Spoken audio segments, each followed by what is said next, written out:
Bonjour et bienvenue dans l'émission La Clé de voûte. Je suis Audrey Carsalade, coach, autrice et femme médecine. J'aide les entrepreneurs du nouveau monde à développer leur business les pieds dans la terre et la tête connectée aux étoiles. Un lundi sur deux, seul ou accompagné d'un invité, nous parcourons des chemins de vie puissants et singuliers, des réflexions vers une nouvelle vision du mot entreprendre en participant à l'éveil des consciences.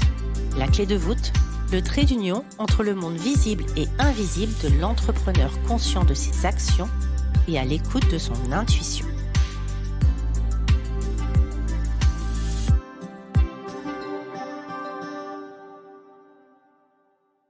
Bonjour à tous et bienvenue. Cette semaine, je suis ravie d'accueillir Isabelle Serres. Peut-être la connaissez-vous sous l'intitulé « Les oracles d'Isa ». Et comment ne pas connaître Isabelle dans le domaine de la spiritualité incarnée? Elle est autrice, conférencière, créatrice de nombreux oracles best-sellers. Elle anime également une plateforme de conférences, l'éveil de l'âme, et vient récemment de lancer son podcast. Last but not least, elle est également maman solo. Est-elle un bourreau de travail? A-t-elle un clone? D'où vient cette créativité qui semble intarissable? Et finalement, quelle est sa définition de la spiritualité ancrée? Et Isabelle petite, elle ressemblait à quoi? Et comment est venue la spiritualité à elle? Comment l'entrepreneuriat est venu à elle? Bref, toutes ces questions, j'ai hâte de lui poser. Amis entrepreneurs, entrepreneuses spirituelles ou tout simplement amis curieux de découvrir l'univers si singulier d'Isabelle, je vous souhaite une lumineuse écoute. Bienvenue à toi, Isabelle. Bonjour Isabelle, je suis ravie de te recevoir. Bonjour, je suis ravie d'être là. Merci beaucoup. Je t'ai demandé de choisir un livre. Est-ce que tu peux rapidement nous le présenter et nous dire ce qu'il symbolise pour toi? Alors, moi, un auteur qui a changé ma vie, c'est Boris Cyrulnik, donc, qui a vraiment médiatisé en Europe le concept de résilience. Donc, j'ai celui-ci, Les âmes blessées, mais je ne l'ai pas parce qu'il a brûlé et je ne l'ai pas racheté, mais il y a aussi Les vilains petits canards que j'ai adoré. Et Boris Cyrulnik, il m'a un petit peu sauvée, si je peux dire ça comme ça, parce que il m'a permis de prendre conscience que malheureusement, j'étais pas la seule à être blessée et que surtout, il y avait que j'avais pas, c'était pas forcément juste pour moi d'en avoir honte et que il y avait beaucoup de possibilités pour pouvoir continuer à vivre et à avancer. Donc, il m'a libérée, pourtant, j'aime plus ce mot-là, mais il m'a permis de créer une nouvelle relation avec la culpabilité. Et ça m'a apporté une vraie légèreté, en fait. Merci beaucoup. Quel genre de petite fille étais-tu et sous quel filtre tu voyais la vie? Ah ouais, d'accord, on commence comme ça, quoi. Toujours. Alors malheureusement, j'ai été une petite fille qui n'a pas pu savoir qui elle était. Puisque on va dire, moi ma vie elle a pris un tournant à mes, 5 ans, où mes parents ont divorcé et où on va dire, mes traumatismes ont commencé. Donc, je suis issue d'une famille nombreuse. J'avais la pire place, c'est-à-dire au milieu. Donc, j'ai pas pu. J'ai été une petite fille bridée qui, au fur et à mesure des mois et des années, était terrorisée au final. J'ai, si je garde une forme de tristesse de ma vie, c'est le fait que j'ai perdu très très tôt mon innocence, en fait. J'avais pas, j'avais, j'a- Il n'y avait aucun espace de rébellion, aucun espace de jeu, aucun espace de faire des bêtises parce que les punitions étaient disproportionnées. Donc, vraiment une petite fille bridée. Et ce qui fait que très tôt, en fait, le soir, quand je m'endormais, je me visualisais adulte en me disant, quand je serai adulte, je vais me tirer d'ici. Et mais vraiment, hein, je me visualisais grande avec ma maison, ma chambre, parce que par exemple, je partageais ma chambre avec mes 2 sœurs, j'avais aucune intimité, enfin bref. Et donc je m'imaginais une très grande maison avec une très grande chambre où j'étais toute seule, tranquille. Et ça, c'était vraiment mon leitmotiv, quoi. Deviens grande, Isabelle, deviens grande et tire-toi, en fait. OK, merci beaucoup. Hem et quels adjectifs tu utiliserais pour décrire ton passage dans l'adolescence? Qu'est-ce que tu en gardes comme souvenir au final? Bah, toujours, le fait d'être bridée, mais c'est surtout à ce moment-là que, la colère est devenue, ma meilleure amie. Moi, adolescente, j'étais, très en colère.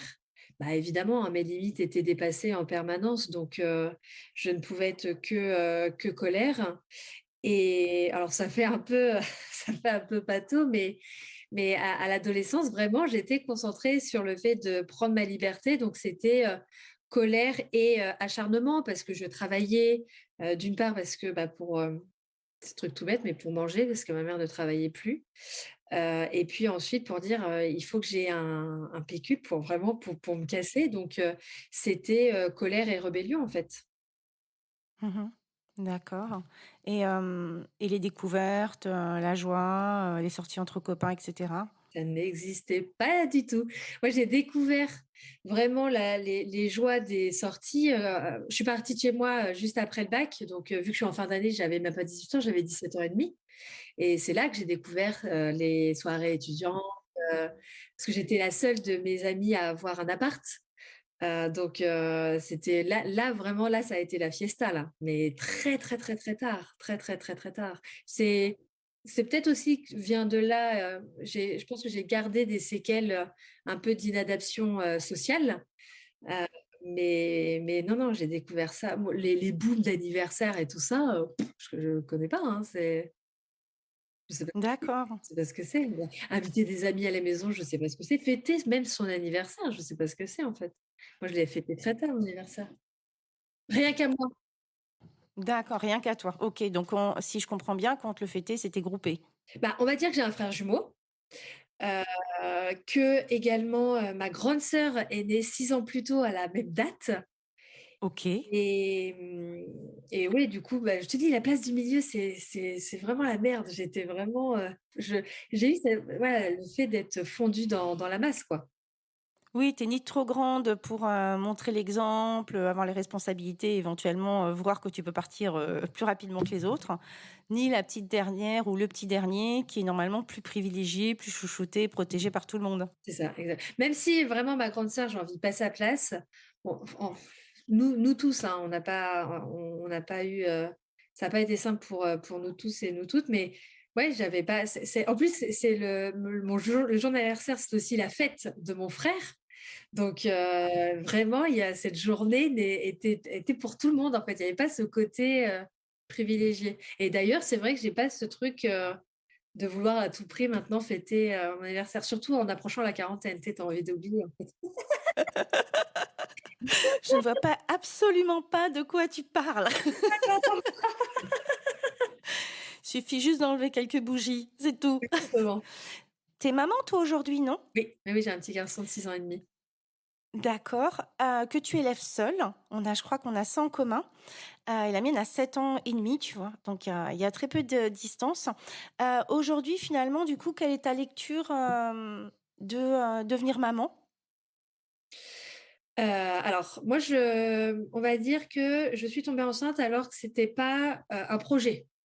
Mon fils est arrivé, par surprise, et je pense que si j'étais pas tombée enceinte, comme ça, je serais jamais devenue maman. Parce que la parentalité était quelque chose qui me terrorisait. Parce que j'avais énormément peur de reproduire les mêmes schémas, quoi. Je me suis dit: «Non mais» et puis tu sais, on m'a toujours dit, par exemple, je sais pas, un enfant battu bat ses enfants, un enfant avec des parents alcooliques devient alcoolique. On m'a rabâché ça quand j'étais plus jeune et moi j'ai dit: «Waouh, mais je vais être une mère atroce!» Donc je voulais surtout pas être maman et quand je suis tombée enceinte, alors que je savais que si je gardais, si je poursuivais ma grossesse, tout ça allait se faire, toute seule, je le savais, hein. Hem, j'ai été bouleversée par l'amour que j'ai, ressenti, pour cet amas de cellules, parce que c'était qu'un amas de cellules et je l'ai tu vois, ça va me faire pleurer. En fait, j'ai jamais aimé, quelqu'un comme ça et je me suis dit: «Waouh, bah non, bah on y va en fait» Et je remercierai toute ma vie mon fils parce que il m'a apporté énormément, et il m'apporte encore aujourd'hui, même si c'est pas. Alors, être parent solo, vraiment, moi, j'y trouve beaucoup d'avantages parce que, par exemple, il n'y a pas de frustration. Si mon fils n'est pas lavé, j'attends pas que quelqu'un lave mon fils, l'éduque, range la maison. Tu vois, je peux compter que sur moi. Et le fait de ne pas attendre de quelqu'un, je trouve c'est hyper reposant. Par contre, la seule chose qui est hyper dure, c'est qu'on peut jamais passer le relais. Et ça, quand tu es à bout, tu peux pas dire vas-y, occupe-toi de ton enfant là. C'est ah non, il n'y a que moi. Je vais sortir me promener. Ah bah non. Non, Non, moi, je sais que j'ai pas mal de copines, tu sais, elles se sont séparées, mais elles ont la garde alternée. Et elles me disent, oh, ma pauvre, toi, tu peux jamais te reposer. Je dis, ouais, mais moi, je prends seule mes décisions, en fait. non. Alors, le papa existe, est présent en tout petit pointillé, et finalement, du coup, n'est pas intrusif. Et moi, je me souviens, et c'est le seul aparté que je vais faire, qu'il faut faire attention à ce qu'on demande à l'univers. Et je me souviens que quand je rentrais dans cet âge où je me suis réveillée, j'ai découvert tout ce dont mes copines me parlaient depuis 10 ans, c'est-à-dire cette obsession d'avoir un enfant, qui est arrivée très tard pour moi. Je ne comprenais pas quand j'avais des copines qui tombaient enceintes à 25, 26 ans. Je me dis, mais elles sont folles.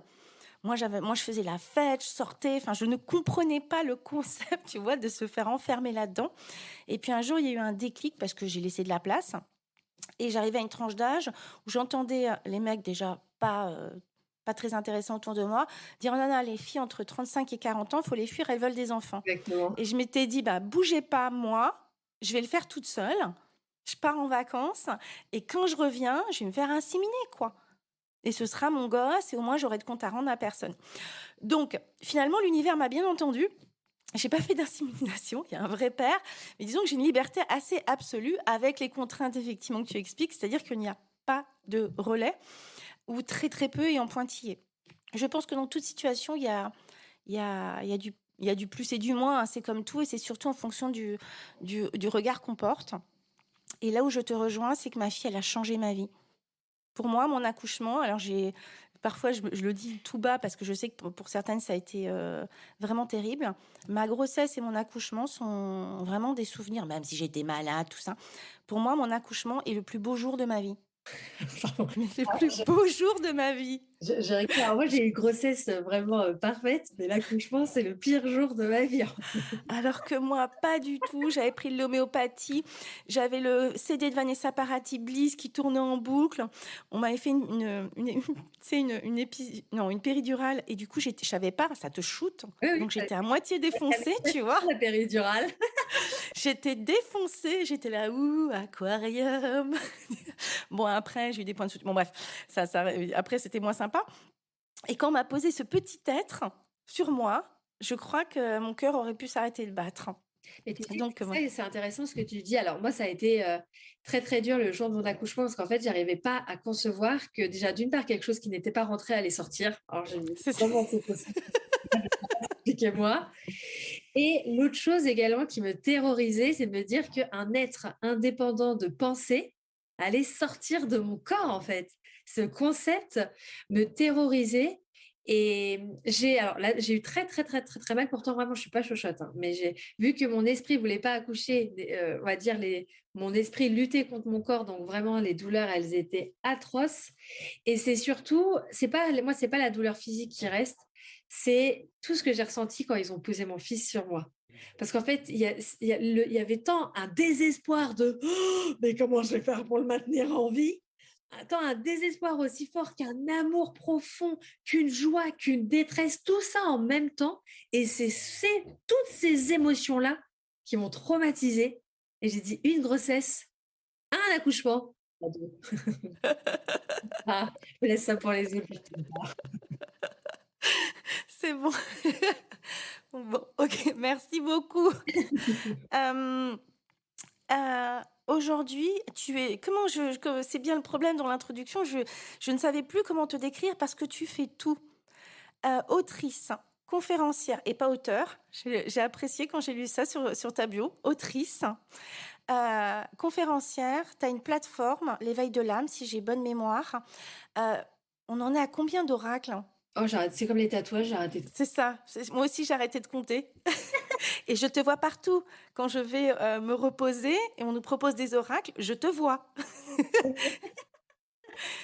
Et à chaque fois, ils sont top en fait. Donc, tu en as combien d'oracles? Non, mais arrête, tu me poses une colle, je sais plus. Allez, on va dire 10, non? Ah ouais, un peu plus quand même, ouais. Plus, ouais. Peut-être 15, 20, un truc comme ça. Parce que tu les sors 4 par 4 en plus. Bah, les horoscopes magnétiques, par exemple, ils sont 4. Après, il y a des collections. Je ralentis quand même, hein, je ralentis quand même parce que, alors, moi j'adore, en fait, le problème, c'est que j'adore la phase de création. Alors, les bruits bizarres, c'est mon bulldog, hein. J'adore les phases de création, j'adore les phases d'inspiration. En plus, tout ça, ça se passe la nuit, je suis dans ma bulle, je suis hyper heureuse, etc. Mais je vis très mal les phases de sortie. C'est-à-dire que moi, je suis nulle en marketing, je ne suis pas une commerciale, je respecte énormément les gens, donc j'ai pas envie de donner l'impression que tel outil, tel oracle ou tel ouvrage va changer la vie de la personne, etc. Mais pour autant, je suis hyper emballée de mon projet. Donc, ça crée une forme un peu de dissonance, ce qui fait que à chaque fois, alors pourtant, on va dire, ça fait des années, mais j'en parle un petit peu à demi-mot en disant, ouais, c'est ça, j'adore, etc. Mais bon, si tu veux pas l'acheter, t'inquiète, il n'y a aucun problème, je comprends.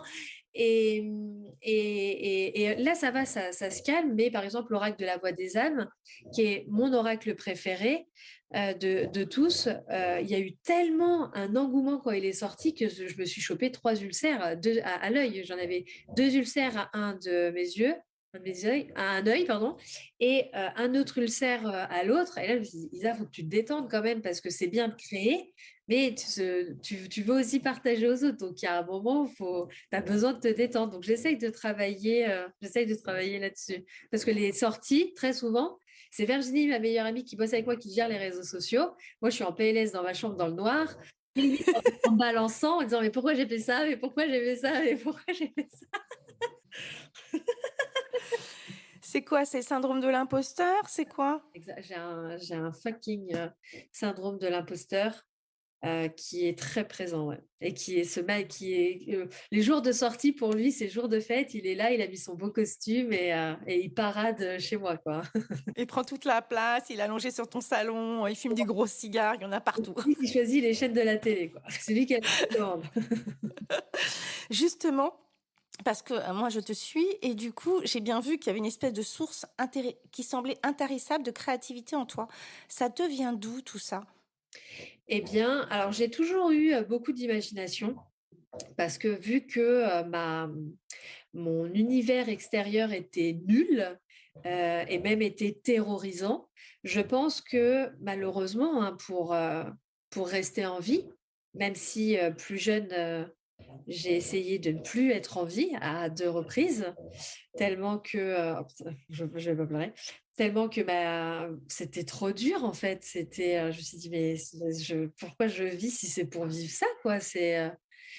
Et ce qui fait que j'ai créé un monde intérieur très riche. Je me suis réfugiée. Enfin, c'est bon, putain, je sais pas comment on entend pas, mais il mange son bois de serre, il fait des bruits horribles. Et donc, je me suis réfugiée vraiment dans l'imagination. Et puis, vu que, en fait, j'ai dû recréer totalement mes bases de qui je suis, de ma vie, parce que j'ai dû déconstruire tout ce qu'on m'a inculqué parce que c'était pas du tout positif pour moi. Je pense qu'il y a eu cet élan de je suis capable de créer et j'adore créer. Et en fait, la création a été un peu une forme de survie quand vu que je suis partie très tôt de chez moi. Et du coup, elle est devenue un pilier de ma vie. Donc, c'est facile pour moi euh, d'avoir une idée, de la mettre en place, de la visualiser. Et c'est devenu presque une base de vie. Tu m'enlèves ça, je dépéris en fait. Je dépéris, je suis pas bien. Je suis pas bien. Et ta source d'inspiration, tu la trouves partout en te promenant j'allais dire pour ceux qui justement se sentent un peu en panne d'inspiration. C'est quoi toi ton truc? Est-ce que c'est comme ça automatique, en pleine nuit, tout d'un coup, bam, ça te prend? Ou est-ce qu'il y a des choses qui peuvent favoriser la création? Vu que on va dire, j'ai travaillé la gratitude. Tu vas voir, c'est pas bateau, hein, ce que je vais dire, hein. Je suis pas namasté. Non, vu que j'ai travaillé la gratitude, j'ai pris l'habitude de prendre plaisir, de regarder tout ce qu'il y a autour de moi. Ce qui fait, si tu veux, dans la voiture, une belle, si je sais pas, je vais marcher, je vais voir une jolie fleur, tu sais, je vais prendre le temps de la regarder et je vais laisser venir à moi tout ce que ça m'inspire. Je suis également quelqu'un, alors je me considère pas forcément comme quelqu'un de très intelligent, mais je réfléchis beaucoup et j'adore en fait mettre à l'épreuve mes convictions, mais également analyser les choses. Tu sais, en fait, j'adore dans ma tête prendre une situation et la regarder sur différents points de vue. Tu sais, mais différents points de vue, et c'est comme si dans ma tête, il y avait, tu sais, plein de petits bonhommes qui pensaient pas du tout la même chose. Et ça m'inspire énormément parce que du coup, je me dis, ah bah oui, bah attends, ça se trouve, on peut voir les choses comme ça, mais comment je pourrais faire pour que on puisse voir d'une autre façon, etc. Et bam, là, ça vient l'idée du coup. D'accord, merci beaucoup. Et je repensais à ce syndrome de l'imposteur. Et si finalement, il n'y avait pas une espèce de dissonance absolue euh, entre le départ où justement tu n'avais pas forcément ta place, et aujourd'hui où tu reçois des tonnes d'amour, mais c'est en XXL, avec effectivement des oracles qui cartonnent, qui sont des best-sellers.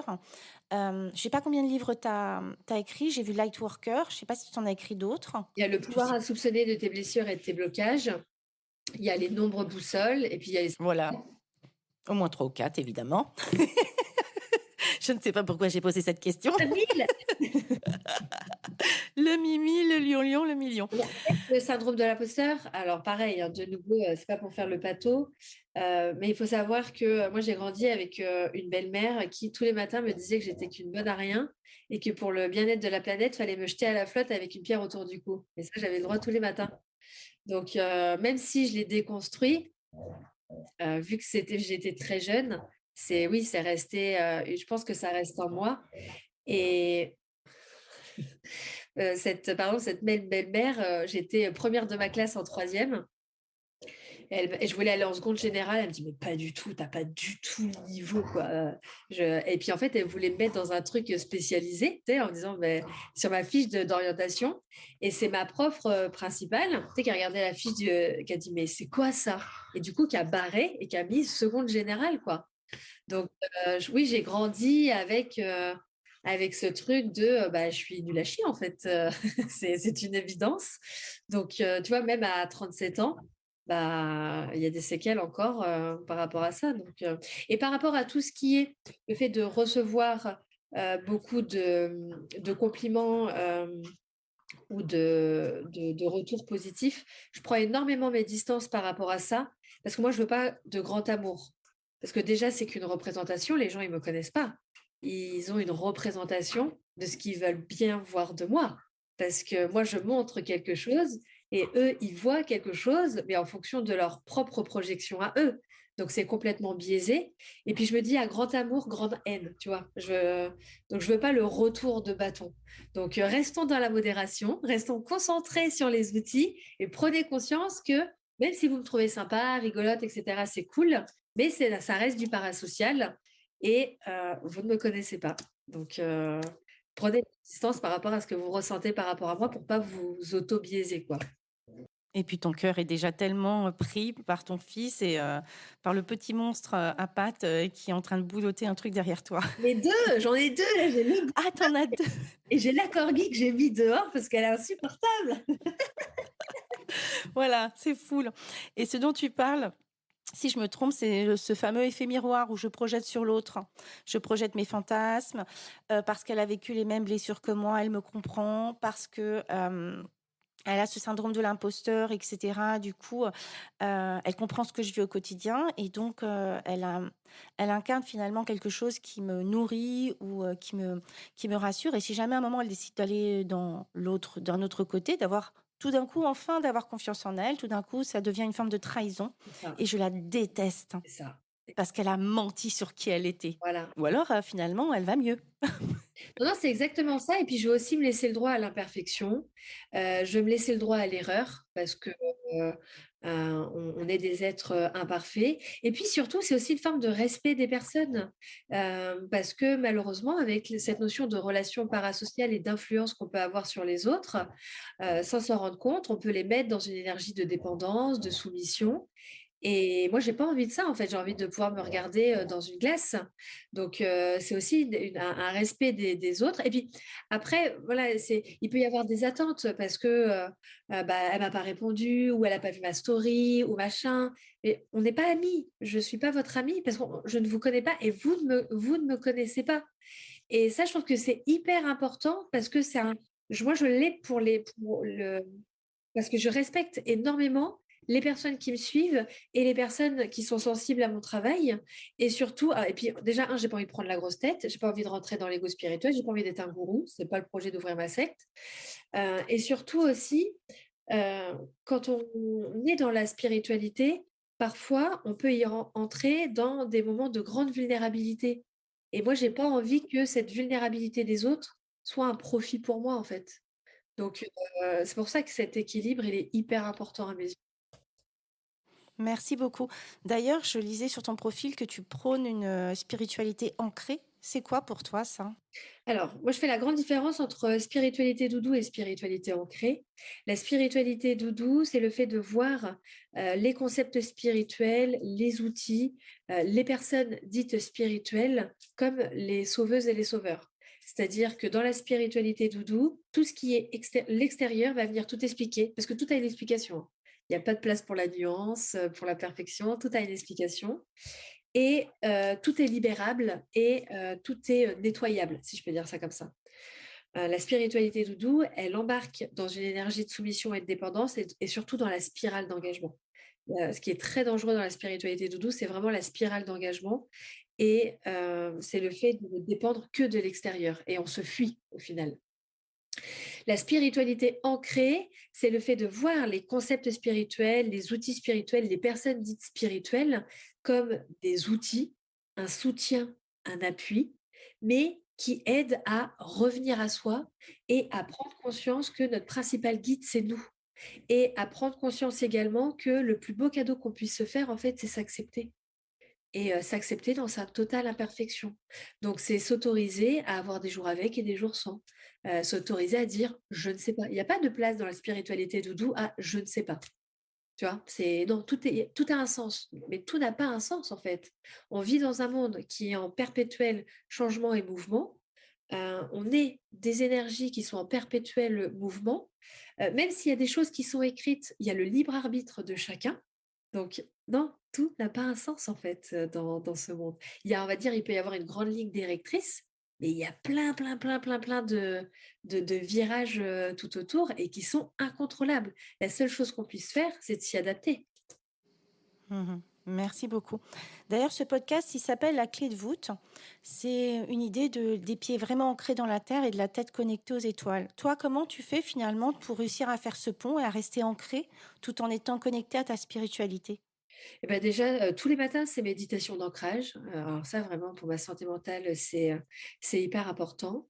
Également, je lis énormément d'ouvrages ou je lis des articles ou des vidéos. Je regarde des vidéos de personnes qui sont pas du tout spirituelles et limite qui sont anti-spirituelles. Ça, j'adore faire ça parce que ça me permet de pas être dans le biais de confirmation et donc ça me permet de pouvoir, me remettre en question, tu sais, de réfléchir, à dire: «Ah tiens, il pense comme ça, vas-y, on y réfléchit», et et puis moi, ma quête profonde, c'est le sens de la vie. Donc je pensais jamais, on va dire, devenir une autrice «connue» entre guillemets, mais ça même, tu vois, que dans mon imagination la plus profonde, quand j'étais plus jeune, c'était impossible en fait. Limite à chaque fois on me dit: «Mais comment t'en es arrivée là?» Je dis: «Bah, par accident quoi, c'est pas, je sais pas en fait». Mais non, et puis vu que j'ai été fortement, blessée par, l'injustice, moi la notion de justesse est quelque chose de très important. C'est-à-dire être le plus juste possible. Donc moi j'essaye d'être la plus juste possible, mais j'attends des autres qu'ils le soient également envers moi. Donc je pense que cette attente de justesse et ce besoin de justesse et de sens fait que, j'ai les pieds bien ancrés et également la tête dans les étoiles parce que mes convictions aussi, je les mets à l'épreuve. Toi, par exemple, je dis pas, bah, je crois à la médiumnité parce que j'ai vu un film ou j'ai lu un livre ou j'ai vu un live Instagram. J'ai vécu des expériences, les énergies, la même chose, euh, les guides, la même chose. En fait, mes convictions, je doute de mes convictions et ensuite je les expérimente. Tu vois, je les pousse à bout pour voir si elles sont vraiment réelles. Donc, c'est pour ça que toutes mes convictions, elles sont pas là juste pour me rassurer, pour me donner une bonne image de moi, pour fuir une douleur ou parce que, je sais pas, j'ai peur de la vie ou j'ai peur de la mort. Je les ai vraiment mises à l'épreuve. Et c'est pour ça que ça me permet de faire le pont, du coup. Merci beaucoup. Si tu devais tout recommencer,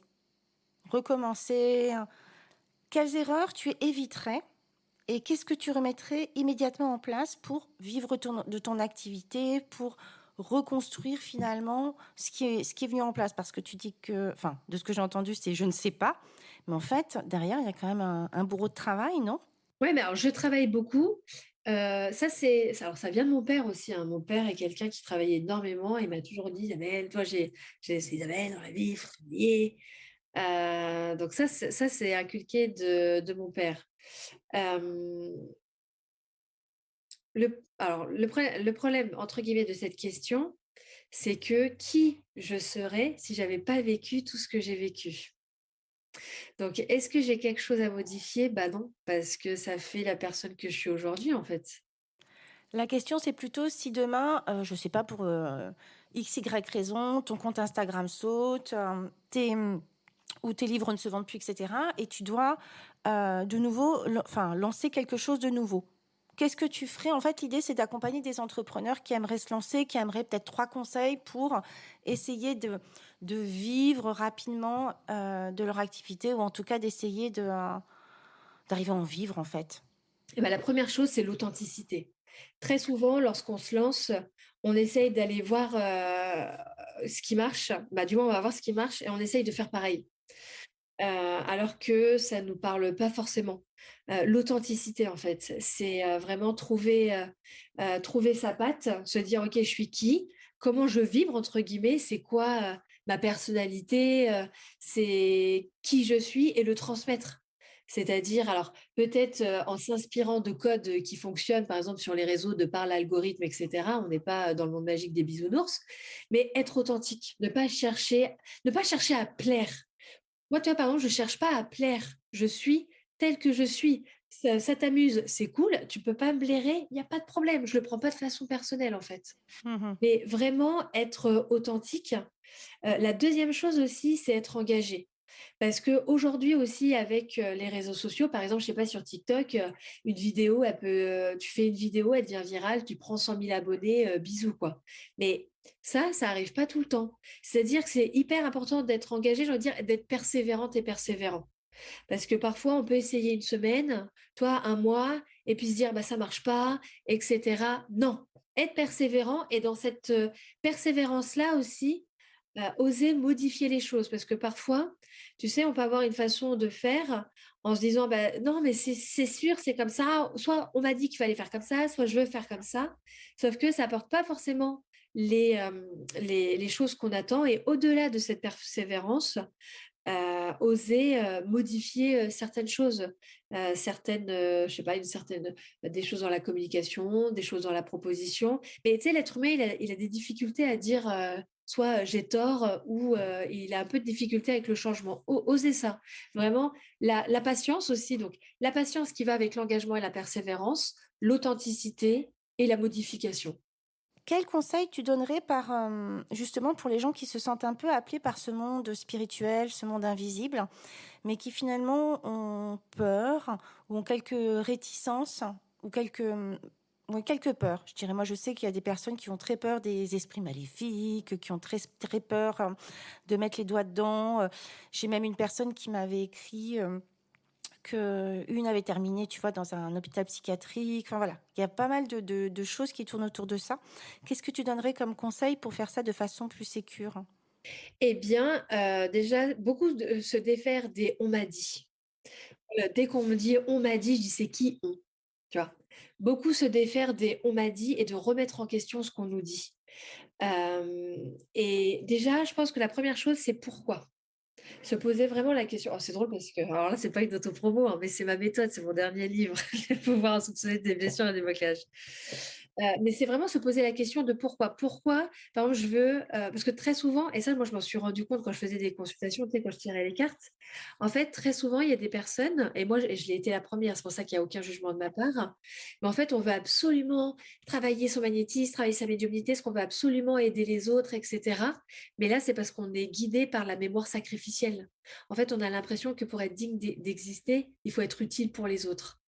Et du coup, on se lance à cœur et à corps perdu dans le développement de nos capacités, mais pour vraiment nourrir cette énergie sacrificielle. Ça, c'est la blessure d'abandon. C'est la voie royale vers le fait de rester dans la blessure d'abandon. Donc, c'est vraiment se poser la question pourquoi et surtout ensuite prendre son temps. Il n'y a pas d'injonction à la performance. Prendre beaucoup de recul aussi, parce que vraiment sur les réseaux, plus les personnes, elles ont besoin d'expliquer, de crier haut et fort qu'elles, elles sont incroyables, qu'elles ont vécu des expériences incroyables, etc. Et plus il y a il y a des chances déjà que ce soit complètement mytho, ce qu'elles racontent, ou sinon que ce soit enjolivé à 90%, quoi.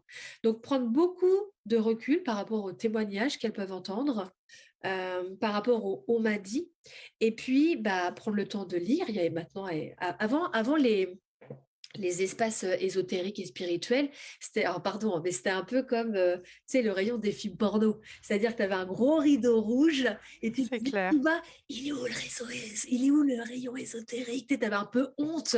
Tu avais trois livres et trois oracles qui se battaient en duel. Maintenant, va dans n'importe quel Cultura et Fnac, il y a énormément d'ouvrages, d'oracles, ça s'est démocratisé. Donc, prendre le temps de s'intéresser à différents autrices et auteurs, différentes lectures, différents points de vue, et puis expérimenter. De toute façon, c'est en forgeant qu'on devient forgeron. Et j'ai envie de dire, il y a trois choses qui sont hyper importantes. Après, vous faites comme vous voulez, mais il y a trois choses qui sont hyper importantes quand on découvre ses capacités énergétiques et spirituelles. Un, c'est l'ancrage. Que très souvent, c'est allez, vas-y, on va ouvrir le chakra du troisième œil coronal, c'est marrant. Non, on s'ancre avant. L'ancrage, ça permet vraiment de stabiliser tes énergies, de stabiliser tes ressentis et ça t'apporte beaucoup de possibilités, du moins beaucoup de chances, si je peux dire ça comme ça, de vivre des expériences positives. L'ancrage, on en fait toujours un pataquès. Debout, tu te mets debout ou assis, les pieds au sol, les jambes décroisées, tu fermes les yeux, t'inspires, t'expires, jusqu'à ressentir ton corps de la tête aux pieds, tu es ancré. Il n'y a pas besoin de faire 10 000 formations, 10 000 protocoles, l'engagement. L'ancrage, le lâcher prise, c'est-à-dire être dans l'instant présent. Si tu travailles tes capacités en disant j'espère qu'il va se passer un truc incroyable, tu es dans le contrôle, il ne se passera rien. Donc le lâcher prise, être là, ici et maintenant, et j'accueille ce qui arrive. Et puis la protection. Donc la protection, ça peut se faire par une pierre, ça peut se faire par un talisman, ça peut se faire par une bulle de lumière que tu visualises autour de toi, tu peux faire une invocation à tes guides. Ces trois choses-là sont importantes. Mais après, c'est freestyle, fais comme tu le sens en fait. Merci beaucoup. Tu sais pourquoi j'ai créé ce podcast, La Clé de voûte? Mais non, mais j'ai hâte de le savoir. Parce que j'ai fait des cérémonies chamaniques. Et lors d'une cérémonie, j'ai découvert que j'avais été chamane dans des vies antérieures. Ce qui m'a un peu laissé sur les fesses, on va dire. Surtout que la cérémonie, elle a été plutôt assez désagréable parce qu'elle était même dense, parce que c'était pas youpi, j'ai des dons incroyables, etc. C'était tout le côté amérindien de l'extermination. Donc il y avait tout ce côté-là de j'ai plus mes terres, j'ai plus mes amis, enfin j'ai plus rien en fait. Et ce qui me reste, c'est finalement tout ce côté un peu de connexion avec les esprits. Et qu'aujourd'hui, on européanise à mort. Donc j'étais hyper en colère. Enfin, il y avait une partie de moi en tout cas qui était très en colère. Et L'appropriation culturelle, tu parles? ouais, exactement. Il y avait vraiment ce truc-là. Et puis, j'ai eu une discussion pendant plusieurs heures, du coup, avec cette partie de moi qui est européenne, hein, du coup, hein, et cette partie de moi qui est complètement, du coup, qui était complètement qui était aigrie. Je comprends. Aigrie, d'une tristesse absolue. J'ai mis pas mal de temps à sortir de ça, même si après j'étais plus cool. Et j'ai créé ce podcast comme un engagement pour moi à rester connectée au monde spirituel. Parce que j'ai une petite fille, parce que j'étais coach business, entre guillemets, et que très rapidement, je repartais dans un truc très, très gang, très ancré et plus du tout connecté. Et ça m'a fait sourire quand tu as dit ceux qui en parlent. Moi, j'en ai beaucoup parlé sur les réseaux, hem, parce que ça m'a émerveillée, en fait, tout ce que j'ai découvert après. C'est-à-dire qu'à partir du moment où je me suis dit: «Non, tu n'es pas folle. Oui, ça s'est réellement passé. Oui, tu as vraiment eu cette connexion». Et j'ai douté régulièrement en me disant: «Oui, tu as vécu ça, mais en fait, tu étais, mal compris ou finalement il va se rien se passer». Et dès que je me mettais dans les et finalement, ces dons sont revenus très rapidement et je pense qu'il y a encore un énorme chemin à faire et moi, j'avais vraiment eu envie de partager ça et c'est pour ça que ce podcast est né, hein. Alors il y a les destinations des entrepreneurs, tu vois? Quand je dis d'en parler, tout le temps, c'est tous les jours, expérience incroyable et c'est le tu sais, c'est le fait d'en parler en disant: «Y moi, je peux le vivre, mais toi, tu peux juste écouter», tu vois? Ah ben non. Ouais. Et je disais ça pourquoi c'est aucun jugement, je le prends absolument pas mal. C'était juste, tu sais, pour ouvrir d'autres possibilités, parce que je me suis dit: «Ah mais moi, j'ai pas ressenti ça». Moi, j'étais, tu sais, comme Alice au pays des merveilles, hein. J'étais, lorsque j'ai vu un de mes amis qui est décédé il y a 1 an et que je l'ai vu, Alice au pays des merveilles, j'ai pleuré pendant, tu vois, une demi heure lorsqu'il est venu me parler. Je moi, ce monde, j'essaye d'être très ancrée, je remets beaucoup de choses en question, mais ce monde m'a apporté la magie que j'avais justement peut-être perdue petite fille aussi, tu vois ce que je veux dire? Ce monde magique où on vient te susurrer à l'oreille, où tu te sens jamais seule, où il y a toujours quelqu'un, à côté de toi, où tu sais que tes guides sont à côté, même quand ça se passe mal, même moi, ça m'arrive de lever les yeux au ciel et de les engueuler en disant: «Bon alors?»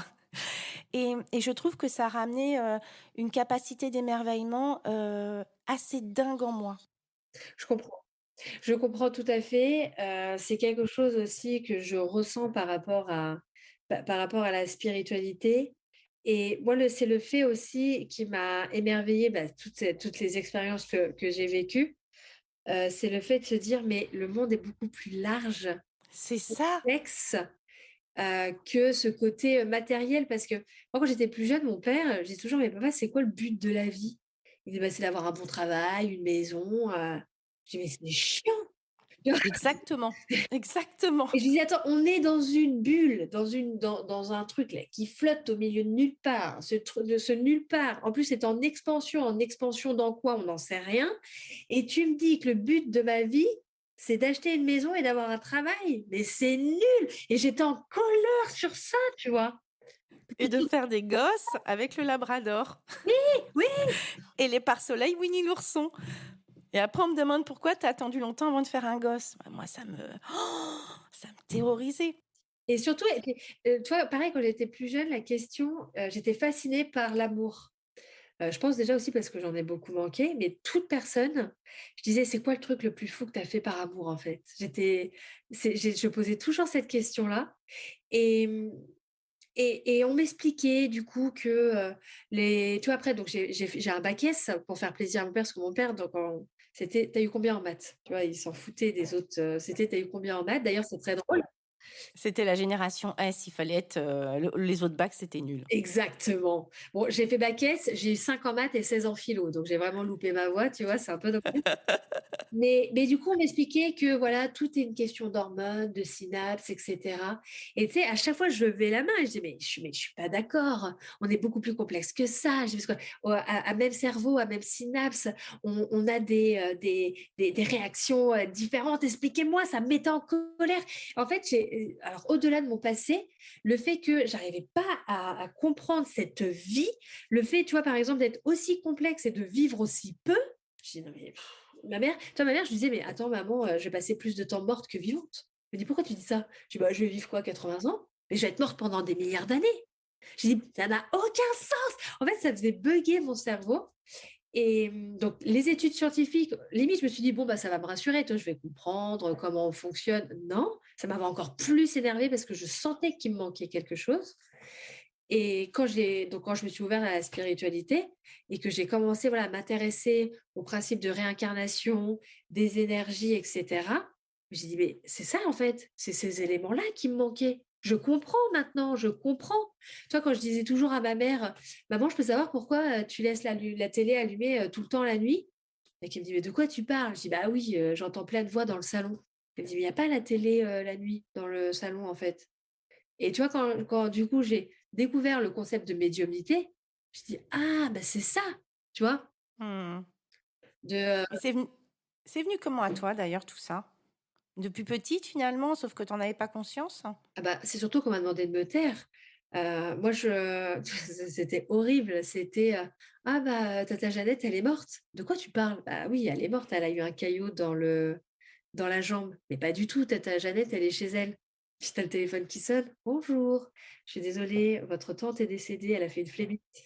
«Ah, Ah. ah». Terrorisée parce que, toutes les nuits, j'étais persuadée, bah, qu'il y avait des gens dans le salon, qu'il y avait des cambrioleurs parce que j'entendais, des bruits, tout le temps, puis je ressentais tout. Tu vois, à la fin, quand, par exemple, il y avait des repas le dimanche, tu vois, je sentais mais, «Oui, bonjour, le voisin et pourquoi vous trompez votre femme, en fait?» tu vois? Mais c'est pas que je l'ai Mmh. vu, c'est que je le sentais et à la fin, tu vois, les repas, c'était: «Bon, maintenant Isabelle», tu sais, à chaque repas, c'était: «Chut, tu te tais, tu dis rien, c'est bon, chut, parce que tu vas encore nous foutre la honte, tu vois? Chut». Et donc j'ai appris à me taire, mais au collège, j'étais la sorcière. On m'appelait la sorcière parce que alors ça, c'était pratique, hein. Je savais ce qu'allaient être les sujets des interros. Ah, c'est cool ça. C'était fou ça. Mais par exemple, je sais pas, c'est des trucs tout bêtes, j'arrivais, en cours et on me disait: «Bah, Isabelle, tu as sport, pourquoi tu as pas pris ton sac?» J'ai dit: «Bah non, il y a pas sport». Et tout le monde disait: «Bah, il y avait pas sport». Et ça, tu sais, au fur et à mesure du temps, après, vu que je suis rentrée dans une certaine forme de survie, je pense que parce que si j'avais su alors au tout début, en fait, pour moi, c'était normal parce que, bah, je le vivais. Après, on m'a demandé de me taire et après, je suis rentrée en mode survie, si tu veux. Mais si on avait nourri ça, bah, peut-être que ma survie aurait été moins difficile parce que j'aurais plus eu conscience que, par exemple, mes guides peuvent m'aider. Là, j'étais, seule contre tout le monde. Donc ça s'est un peu, éteint et puis, bah, c'est revenu, quand j'ai pris vraiment mon indépendance. Moi, je me souviens que j'étais aussi terrorisée, dans cette maison. Je suis persuadée qu'elle était, maintenant aujourd'hui, qu'elle était hantée, hein, que la personne d'avant n'était pas partie et même adulte, quand j'étais seule dans cette maison, je m'enfermais au grenier et j'étais terrorisée toute la nuit. J'entendais craquer, j'entendais des bruits, c'était horrible. Mais pareil pour des histoires de survie et d'adaptation, j'ai refermé, en fait, toutes ces portes. Alors que je me souviens très bien, que naturellement, lorsque je te racontais une histoire. Un jour, mes parents m'envoient en Angleterre. C'est un truc de 15 jours d'échange pour apprendre 4 mots. Et la nana me baragouine un truc parce que j'avais un niveau très élevé en anglais à l'époque. Et elle m'explique, elle me montre la maison d'à côté. Et je comprends vaguement que la fille sera à côté le soir. Donc, je pars chez ma copine à pied en pleine nuit, tu vois. Je reviens, je reviens en pleine nuit. Je sonne à la porte de ma maison pour rentrer. Personne. Et je me dis, attends, qu'est-ce qu'elle m'a dit déjà, la mamie, que sa fille est à côté. Donc, je vais sonner à côté et je baragouine un truc. Je demande la fille. On me dit, mais non, mais il n'y a personne. Et je retourne donc devant le porche et je m'assois. Et je me suis dit, là, Audrey, t'es en Angleterre, t'as 3 mots de vocabulaire, t'es toute seule dans la rue, t'es dans la merde, tu vois. Et je lève les yeux au ciel, il y avait une étoile, je dis, non mais là, faut m'aider en fait, là. Je vais pas rester comme ça. Et je lève vraiment, j'avais les larmes aux yeux, je dis, là, faut m'aider. 2 secondes après, la fille, elle est sortie parce qu'elle voulait aller chercher des CD. Oh! Mais tout ça, je l'ai oublié, Mmh. tu vois ou pas? C'est-à-dire que maintenant que j'ai réouvert cette porte, ça me revient toutes ces choses-là. Tous ces trucs où il aurait pu m'arriver des choses pas cool et finalement, il y a quelqu'un qui est arrivé, j'étais à chaque fois protégée. Et tu sais, on parlait de... Moi, j'avais entendu parler de recouvrement d'âme, etc. Et la vision que j'en ai, alors outre le fait qu'il y a une partie d'âme qui est restée bloquée dans un trauma, je sais pas pourquoi, peut-être parce que je l'ai vécu en cérémonie, je suis persuadée qu'en fait l'espace-temps donc n'existe pas et que finalement, il y a une partie de moi adulte qui est là à mes côtés et qui sait que ça va bien se passer. Et quand j'étais petite, toute seule à jouer dans ma chambre, pas très girly, j'ai cette sensation que j'étais assise à côté d'elle. Je vois ce que tu veux Tu vois, dire. Ouais, ouais, tu vois ou pas? ça c'est passionnant alors j'y vais pas trop encore vers ces questions, de temps, de distorsion du temps et cetera parce que tout de suite ça me déconnecte totalement de l'instant présent. Je suis pas encore prête, par rapport, à ça. Mais, ouais, ouais, je vois, je vois tout à fait je vois tout à fait ce que tu veux dire. Ouais. Je trouve ça très intéressant. Et du coup, ça, j'aime bien, parce que je l'ai vraiment senti. Autant là, j'en sens pas forcément la personne à côté de moi, mais j'ai vraiment eu cette sensation que quand j'étais toute seule dans ma chambre, avec cette grosse lourdeur de solitude, d'isolement, etc., elle était assise à côté de moi et je la sens et je la vois. Tu vois ce que je veux dire? Ça me fait penser au film Insidious. J'ai pas vu? Bah, en fait, il y en a trois. Le troisième est nul, ne le regardez pas, vous allez perdre votre temps. Le un et le deux, il est génial. Et en fait, ça parle d'un enfant qui fait des voyages astro, mais très très loin quand il dort. Et en fait, il y a un moment où bah, il y a lui qui est dans la pièce et lui en tant qu'adulte qui est dans la même pièce en fait. Franchement, regarde, ça va te plaire. Hein. C'est dit. Ça marche. Bah, tu me le mettras par écrit le nom. Et moi, j'ai cette sensation, dans cette notion de recouvrement d'âme, où tu viens chercher une partie bloquée, etc., qu'il y a peut-être une forme de douceur qui peut se trouver, en tout cas que moi j'ai trouvé, de savoir que même quand finalement j'étais triste ou que je me sentais seule, isolée, j'étais pas seule en fait. Mm. Et qu'il y avait quelqu'un à côté de moi qui était là pour me dire t'inquiète, tout ce que tu vis aujourd'hui va t'aider à te construire la personne que tu seras demain. Je suis d'accord. Ouais. Et c'est dommage, entre guillemets, de. Bah, après, c'est dommage, on refait pas le monde, mais ouais, j'aurais voulu qu'on m'explique et qu'on me dise c'est réel et tu peux compter sur ces personnes-là. Bon, c'est pas grave, mais Ouais, je suis entièrement d'accord. Moi aussi, c'est aussi ça. J'aurais aimé que. Comment savoir que c'est possible si personne nous explique et et que surtout tout le que monde tout nous va dit que c'est de la en science. fait, tu vois, c'était toi.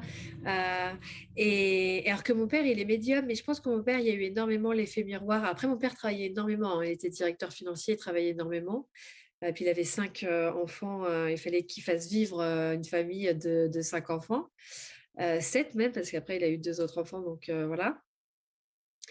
Et du coup, je pense que moi, mon père, il m'a dit que j'étais comme lui. J'avais 18 ans. Et je pense que quand j'étais plus jeune, il pouvait pas, il n'avait pas le temps ni l'espace, vu qu'il était, on va dire, embarqué dans cette routine de travail, etc., de faire face à moi, parce que s'il faisait face à moi par rapport à ce que je vivais, il faisait face à son enfant intérieur à lui. Et je crois qu'il n'avait pas l'espace pour ça. Je lui en veux absolument pas. En fait, il n'avait pas l'espace pour ça. Parce que moi, quand je le réveillais en pleine nuit, en disant papa, papa, il y a quelqu'un qui va mourir. Et puis le lendemain, on apprenait la nouvelle que quelqu'un par exemple était décédé dans le village. Il disait mais non, c'est un cauchemar, va te recoucher. Je pense qu'à l'époque, c'était la seule chose qu'il pouvait faire avec les moyens qu'il avait, en fait. Il ne pouvait pas dire, non, mais attends, ça prend du temps, mais non, mais Isabelle, c'est parce que tu ressens des choses. Il n'avait pas le temps, il n'avait pas l'espace de ça, donc je ne lui en veux pas du tout. Et puis c'était pas du tout dans l'air du temps. C'était complètement tabou. Oui, mon père est assez avant-gardiste. Quand il était plus jeune, il faisait tourner les tables et tout. Hein. C'était, ah ouais, ouais, il s'est éclaté dans sa médiumnité, mais il a eu un pan de sa vie. Plus maintenant, maintenant qu'il est à la retraite, il retrouve un peu ce côté, cette partie spirituelle de lui, mais il a eu tout un pan de sa vie très matériel, si je peux dire ça comme ça. Très matériel, tu vois, le travail, le travail, le travail, le travail. Puis la banque, en plus, toi, la banque, c'est très. Ah ben là, t'es en plein dans le monde matériel. Moi, j'ai le souvenir que ma mère s'est ouverte quand elle avait 40 ans à tout ce qui était sophro, à tout ce qui était rebirth, des trucs qu'aujourd'hui on en entend parler. Euh, et à plein de choses comme ça. Ils avaient même ouvert un centre, donc tu vois, il y avait un côté très avant-gardiste à l'époque. Et tout le monde pensait qu'ils étaient dans une secte. Bah oui. Et moi, en fait, quand j'allais chez les copains de mes parents, parce que mes parents partaient en vacances, ils me laissaient une semaine chez eux, euh, ces gens-là me disaient, mais tes parents, ils sont pas dans une secte. Tu vois, ce côté, et moi, j'ai non seulement complètement fermé la porte, mais me demande pas pourquoi j'ai fait de l'événementiel dans du luxe derrière. Hmm. Poker face. Hein. C'est-à-dire que je donnais cette image de look at me, je suis jolie, je suis bien sapée, et puis notre famille est normale. Regardez pas derrière. Et c'est en ça que aujourd'hui, à la limite, tu croises des gens. Bon, il y a encore des gens qui sont pas du tout open à ça. Mais tu dis que tu fais de la naturopathie. Déjà, c'est déjà un peu plus open. Il y a 10 ans, ça l'était moins quand moi j'ai commencé en tant que naturo. le monde spirituel, etc. Si tu es abonné à Gaïa, j'ai n'importe quoi, tu vois. Même sur Netflix, on peut tomber sur des choses qui sont un peu plus connectées, tu comprends? Alors qu'il y a, je sais pas, 20, 30 ans en arrière, il y avait certaines personnes qui le faisaient, Il y avait mais Mystère. c'était... Tu te rappelles pas de Mystère? C'est ça, mais c'était pas, c'était soit sectaire, soit, enfin, ouais. Enfin, en tout cas, moi, c'est l'image que j'en ai gardée, parce que les gens me renvoyaient un truc. Mes parents, ils me laissaient la maison pour faire la fête. Pour le coup, moi, j'ai bien célébré mon adolescence, mais j'avais le réflexe de rentrer juste avant, d'enlever tous les prospectus, de les cacher dans cette maison, pour pas qu'il y ait de traces de rebirth, de chamanisme, de quoi que ce soit complètement caché, tu vois.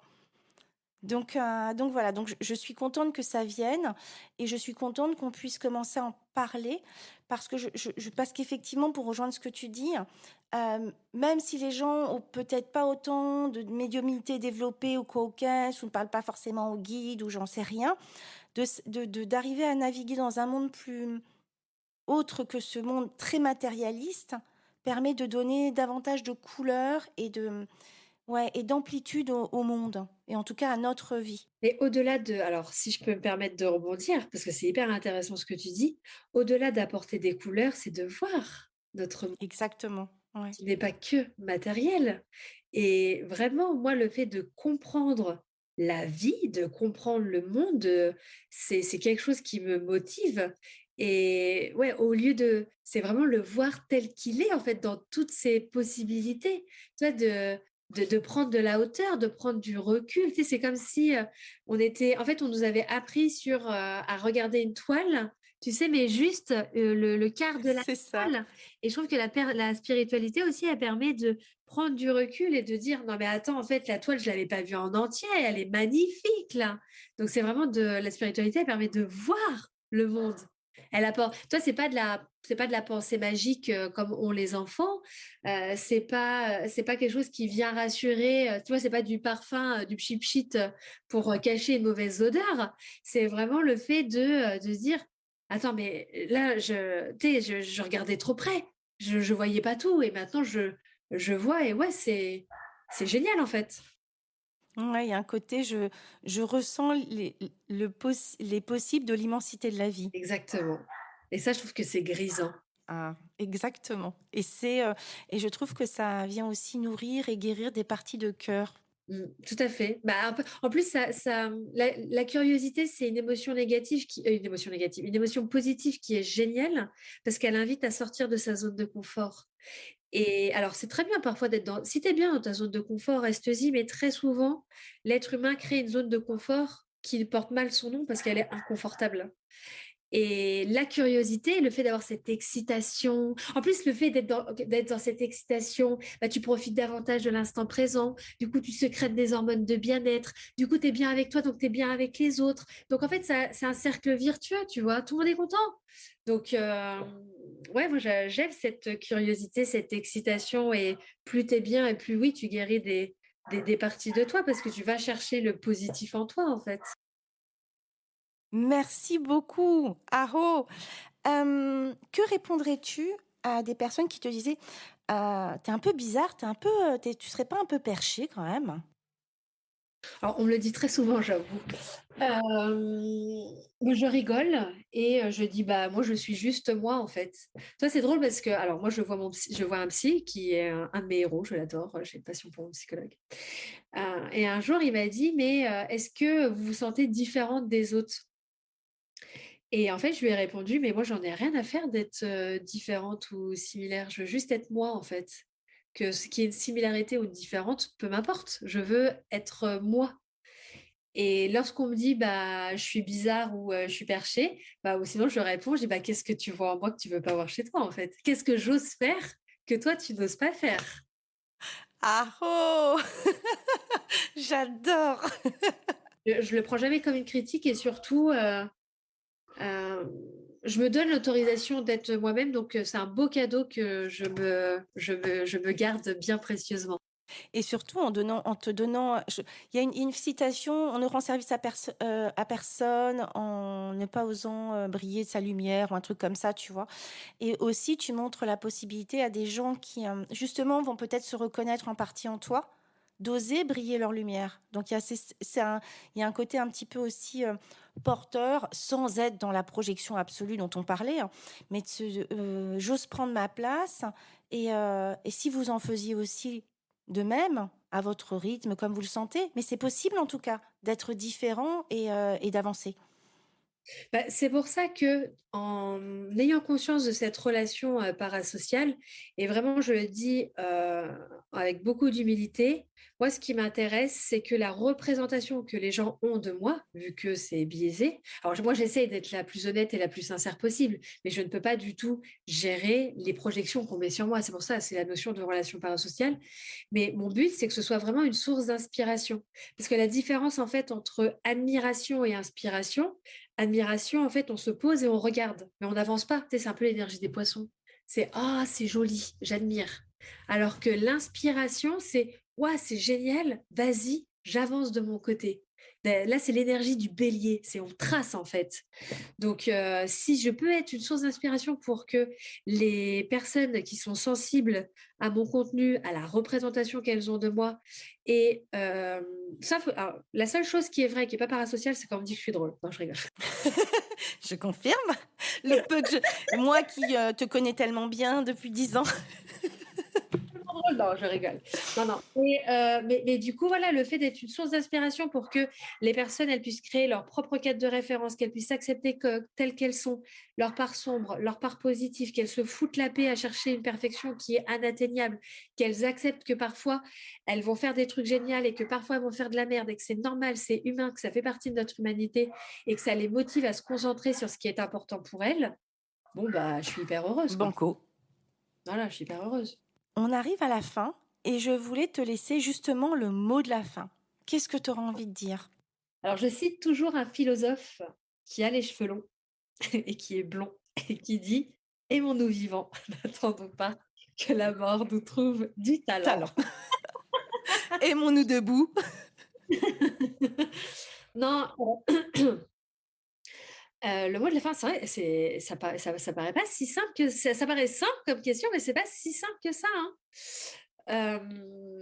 Non, acceptez-vous, vraiment, acceptez-vous tel que vous êtes. Pour moi, la liberté et le bonheur se trouvent dans l'équilibre. Et pour moi, l'équilibre, c'est accepter le chaos. Donc, acceptez votre chaos intérieur parce que tout est en mouvement. Acceptez le chaos extérieur parce que tout est en mouvement. Saisissez les moments de bonheur et de bien-être que vous avez dans la journée parce que c'est pareil, la vie, c'est qu'une question d'opportunité et de saisir les moments. Saisissez-les, kiffez-les à fond, adaptez-vous aux vagues de la vie et voilà, profitez et surtout, rappelez-vous que tout ce qui est croyance limitante et injonction ne dit jamais la vérité. Donc, créez votre propre carte de référence. Soyez vous-même, quoi. Merci beaucoup. Avec grand plaisir. J'espère que cet épisode vous aura plu. N'hésitez pas à le partager à des personnes qui veulent elles aussi créer les pieds dans la terre et la tête connectée aux étoiles. Retrouvez l'ensemble des informations et des liens dans le descriptif de l'épisode ainsi que sur mon site audreycarsalade.com. N'hésitez pas non plus à laisser un commentaire si vous avez des suggestions, des idées ou tout simplement si vous avez aimé cet épisode. Pour cela, rien de plus simple, filez sur Apple Podcast et n'oubliez pas les petites étoiles. Retrouvez-moi aussi sur les réseaux sociaux sous le nom de Audrey Carsalade et à l'adresse contact@audreycarsalade.com. N'oubliez pas non plus de vous abonner à la clé de voûte sur votre plateforme d'écoute podcast préférée pour être informé de la sortie du prochain épisode. Bonne semaine à tous et merci de votre écoute.